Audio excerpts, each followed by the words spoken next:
Battlefield 3 is a 2011 first-person shooter video game developed by DICE and published by Electronic Arts for Microsoft Windows, PlayStation 3, and Xbox 360. It is a direct sequel to 2005's Battlefield 2. The game sold 5 million copies in its first week of release and received mostly positive reviews. The game's sequel, Battlefield 4, was released in 2013. I shall cover the sequel in another review video. You play as Sergeant Blackburn, who is charged with killing a fellow Marine in cold blood. However, as the story progresses, it is found that there is much more to the story than we're led to believe. The story also makes us question how to make hard decisions, even if they are not the nicest decisions to have to make, and may lead to great personal sacrifice.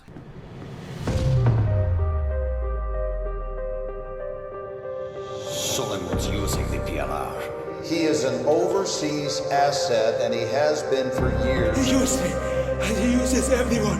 He said, get the bombs. 80,000 dead. We can avert war between our nations.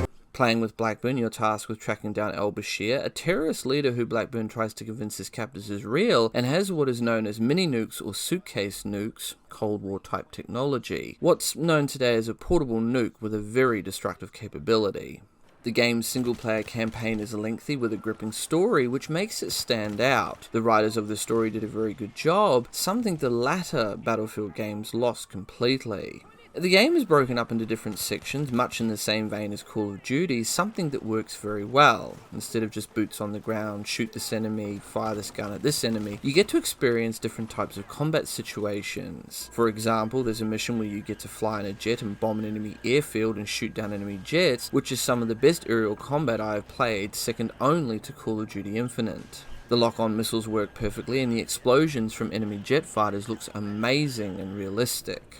I remember when I first saw this section of the campaign, I was blown away with how realistic the cutscenes looked. I mean, this game came out on the PS3 with graphics that we now see on the PS5, something that back then I was blown away by. I mean, they were portraying graphics that looked years ahead of its time. Admittedly, this game came out in 2011 amongst some very heavy hitters and managed to stand out on its own. I mean, for example, off the top of my head, games like Call of Duty Modern Warfare 3 came out, Dark Souls, Crysis 2, The Elder Scrolls V Skyrim, LA Noire, Batman Arkham City, and my personal favourite, Uncharted 3 Drake's Deception. I mean, if you were a gamer in 2011 like I was, you had one of the best years for game releases. Something we sadly haven't seen in recent times for one reason or another.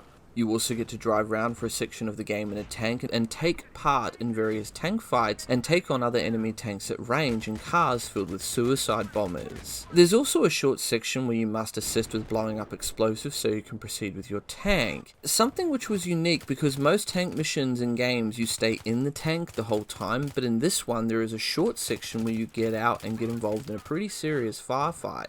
Now, one thing that was at the time marketed pretty heavily pre-release was DICE's new Frostbite game engine that the developers claimed would change how first-person shooters looked, and about the level of destruction and particle effects, which at the time was touted as being very super realistic, and you would be able to destroy much more of the environment, such as buildings, walls, etc. For example, in promotional footage, they showed off what this new engine could do in one of the most famous scenes whereby you have to kill the sniper who's barricaded himself in a building opposite to you, and in order to take him out, you must fire a shoulder-mounted rocket launcher and blow him to pieces. When you fire it, the section of the building housing the sniper blows up in such spectacular fashion, leaving a massive hole in its wake and the sign swinging from the side of the building. This was something we hadn't really seen before to the level and graphic detail that was on display in Battlefield 3. Also, during one early mission, there is an earthquake and an entire building collapses on top of you, which in first person looks both amazing and terrifying at the same time.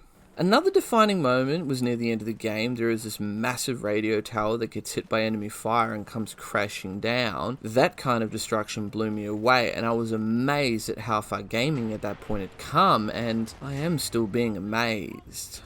However, even though I say this game is great, it does have its shortcomings and problems, but mostly they're very small, annoying problems. Namely, that you have to be careful about picking up weapons, as some games, such as this one unfortunately, have this very annoying mechanic which is a huge pet peeve of mine, whereby some weapons use the same ammo, so you have to pick up different weapons that use different ammo, something you won't know until, like I did, you accidentally pick up two guns that use the same ammo, and when you run out of ammo for one of them, you go to switch to your secondary, and that too is also empty because it's already used all the ammo for the first gun.